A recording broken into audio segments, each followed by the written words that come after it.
Hello विद्यार्थियों, क्या हालचाल। उम्मीद करता हूं सब बढ़िया होगा। बिकॉज हम लोगों ने अभी बेसिक टर्म्स ऑफ अकाउंट ये चैप्टर खत्म कर चुके, जिसमें हम लोगों ने एसेट्स, लायबिलिटी, कैपिटल, ड्राइंग और बहुत सारी चीजें हम लोगों ने पढ़ा। अभी हम लोग आ रहे हैं नेक्स्ट चैप्टर पे, जिसका नाम है थ्योरी बेस्ड अकाउंटिंग। अब देखा जाए तो accounting is a practical subject, but कोई भी प्रैक्टिकल सब्जेक्ट पढ़ने के पहले उसका थ्योरी जानना बहुत जरूरी है। ठीक है, तो ये चैप्टर में बच्चों हम लोग कुछ कंसेप्ट जानने वाले हैं अकाउंटिंग के, जो इन फ्यूचर में भी आप लोगों को काफी काम में आएगा।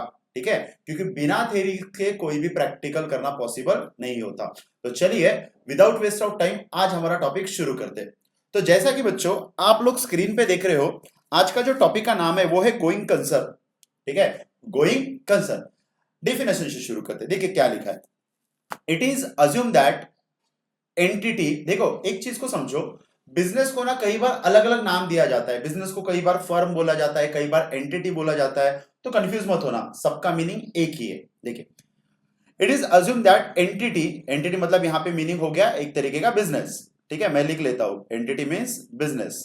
ठीक है, okay. Continue it's business in foreseeable future. Sir बोले ये तो बहुत भारी वर्ड हो गया। कोई भारी वर्ड नहीं है। फॉरसिबल फ्यूचर का मतलब होता है यहां पे इनफाइनाइट। क्या मतलब होता है? Infinite future. ठीक है, एक ऐसा फ्यूचर जो लंबे समय तक चलने वाला है। ठीक है, देखिए क्या लिखा है। It is assume that business continue its business in infinite future means entity neither intention nor necessary of closing its operation। Operation मतलब बिजनेस का जो भी सेल एंड परचेज जो होता है, इसको बोला जाता है बिजनेस का ऑपरेशन। और नाइदर लिक्विडेशन, लिक्विडेशन का मतलब होता है यहां पे क्लोज करना। क्लोज करना मतलब शटर डालना नहीं, बिजनेस को क्लोज करना। ठीक है, in near future called as going concern. बोले सर कुछ भी नहीं समझ में आया। कोई बात नहीं, अभी समझो। एक ऐसा बिजनेस जो 5-6 सालों से चलते आ रहा है और ओनर चाहता है वो फ्यूचर में भी उसका बिजनेस कंटिन्यू करे। क्या बोला मैंने? एक ऐसा बिजनेस जो पिछले 5-6 सालों से चलते आ रहा है, पास में चलते आ रहा है, और जिसका ओनर जो है वो चाहता है ये बिजनेस में आगे भी कंटिन्यू करूं। तो एक ऐसा बिजनेस जो आगे कंटिन्यू होने वाला है, बराबर है, ऐसे बिजनेस को बोला जाता है गोइंग कंसर्न। मतलब देखिए, मैं दो एग्जांपल लेता हूं। एक बिजनेस है, ठीक है, एबीसी लिमिटेड, और एक है एक्सवाइजेड लिमिटेड। एबीसी लिमिटेड का ओनर चाहता है कि उसका बिजनेस फ्यूचर में चले। ठीक है, और एक्सवाइजेड लिमिटेड वाला जो है वो चाहता है कि उसका अभी एज हो गया, बराबर है, बिजनेस संभालने वाला नहीं है, तो वो चाहता है कि उसका बिजनेस अगले साल वो बंद कर दे। अब देखो दोनों में क्या फर्क है। ये चाहता है इसका बिजनेस कंटिन्यू हो, ये चाहता है कि इसका बिजनेस अगले साल मैं बंद कर दूंगा। तो जो बिजनेस फ्यूचर में कंटिन्यू होने वाला है, ऐसे बिजनेस को बोलते हैं गोइंग कंसर्न बिजनेस। ये समझ में आ रहा? और एक ऐसा बिजनेस जो फ्यूचर में कंटिन्यू नहीं होने वाला है, बंद होने वाला है, ऐसे बिजनेस को हम लोग बोलते हैं not in a going concern business.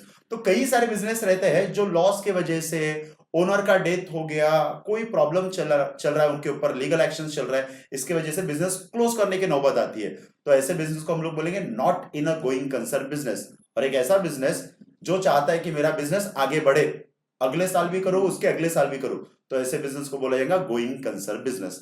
I hope so आपको समझ। देखिए डेफिनेशन में क्या लिखा है। assume that entity मतलब business continue it's business in future, infinite future. ठीक है, मींस एंटिटी नाइदर इंटेंशन कि भैया बिजनेस का कोई भी इंटेंशन नहीं है कि उसका जो ऑपरेशन है, सेल और परचेस, वो बंद करे या फिर उसका बिजनेस बंद करे। अगर ये दोनों उसका ऑब्जेक्शन, सॉरी, नहीं है उसका कोई प्रॉब्लम, तो ऐसे बिजनेस को हम लोग बोलते हैं going concern business. I hope so कि आपको समझाओ गोइंग कंसर्न किसको बोलते हैं। ठीक है, यहाँ पे दूसरा भी डेफिनेशन लिखा है, वो भी आप पढ़ सकते हो। ठीक है, as per this concept assume that a business will continue, ठीक है, to exist for a long period in a future and transaction are recorded in a books of account, assumption that is continue enterprises।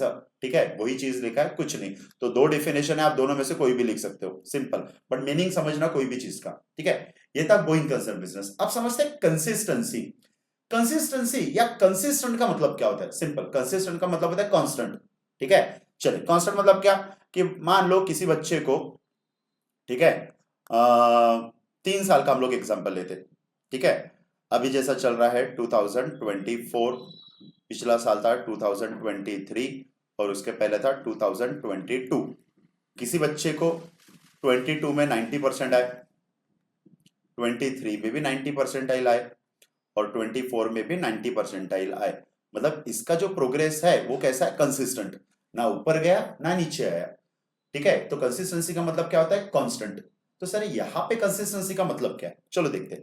यहाँ पे consistency का जो मतलब है वो थोड़ा सा अलग है। देखिए यहाँ पे क्या लिखा है, ठीक है, यहाँ पे इन्होंने लिखा है it is assume that accounting policy, policy का मतलब होता है मेथड, ध्यान में रखना, पॉलिसी का मतलब होता है अकाउंटिंग के मेथड।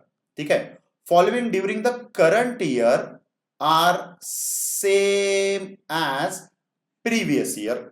ठीक है, अब एक एग्जांपल से समझते हैं। ठीक है, देखिए अभी जो 2024 चल रहा है, ठीक है, ये इसको हम लोग बोलेंगे करंट ईयर। कौन सा ईयर, करंट ईयर। और 2023 जो पिछला साल था इसको हम लोग बोलेंगे प्रीवियस ईयर। ठीक है, अब यहां पे वैसे तो एग्जांपल में लिखा है, ठीक है, आप एग्जांपल भी पढ़ सकते हो, टाटा मोटर्स, ठीक है, adopt a straight line method, ठीक है, कैलकुलेटिंग डेप्रिसिएशन। पर मैं थोड़ा और सिंपल करता हूं। देखो मानो कि दो कंपनी है, एक है ए बी सी लिमिटेड और एक दूसरी कंपनी है एक्स वाई जेड लिमिटेड। ठीक है, कैसा होता है कि डेप्रिसिएशन जो रहता है बच्चों, डेप्रिसिएशन आने वाले टाइम पे हम लोग पढ़ेंगे। सिंपल ध्यान में रखना, डेप्रिसिएशन कैलकुलेट करने के ना दो मेथड्स होते हैं। एक मेथड को बोलते हैं SLM स्ट्रेट लाइन मेथड और दूसरे मेथड को बोलते हैं WDV मेथड। ठीक है, स्ट्रेट लाइन और WDV। अब ये दोनों कंपनी क्या कर रही है समझो। एबीसी लिमिटेड ने क्या किया कि 2023 में 23 में SLM मेथड यूज किया डेप्रिसिएशन कैलकुलेट करने के लिए और 2024 में यूज किया इन्होंने WDV मेथड। ठीक है, मेथड चेंज कर दिया। XYZ ने क्या किया कि भैया पिछले साल भी SLM मेथड यूज किया और इस साल भी SLM मेथड यूज करना। ठीक है, तो क्या हुआ देखो यहां पे डेफिनेशन में लिखा है it is assume that accounting policy मतलब अकाउंटिंग मेथड, ठीक है, during the current year, current year का जो अकाउंटिंग मेथड है वो सेम है प्रीवियस ईयर का। अगर ये सिचुएशन है कि भैया 2 सालों में हम लोगों ने सेम मेथड यूज किया, पिछले साल भी और इस साल भी, तो ये बिजनेस को हम लोग बोलेंगे बिजनेस जो क्या है, कंसिस्टेंट। ये ध्यान में रखना, कंसिस्टेंट। ठीक है, और अगर मेथड चेंज किया तो इसको क्या बोलेंगे हम लोग, इनकंसिस्टेंट। सिंपल, क्या बोलेंगे हम लोग, इनकंसिस्टेंट। तो सिंपल ध्यान में रखना, कंसिस्टेंसी का मतलब क्या होता है कि अकाउंटिंग की जो मेथड है वो सेम यूज करें पिछले साल और इस साल। अगर दोनों मेथड सेम है तो बिजनेस कंसिस्टेंट है, पर अगर मेथड चेंज हो गया तो बिजनेस क्या है, इनकंसिस्टेंट। ठीक है, तो आई होप सो कि आप लोगों को गोइंग कंसर्न और कंसिस्टेंसी में फर्क समझा हो। अगर आप लोगों को कोई भी प्रॉब्लम जाता है पढ़ने में या कोई वर्ड नहीं समझ में आ रहा तो आप कमेंट कर सकते हो। तो चलिए आज के लिए इतना ही, थैंक यू।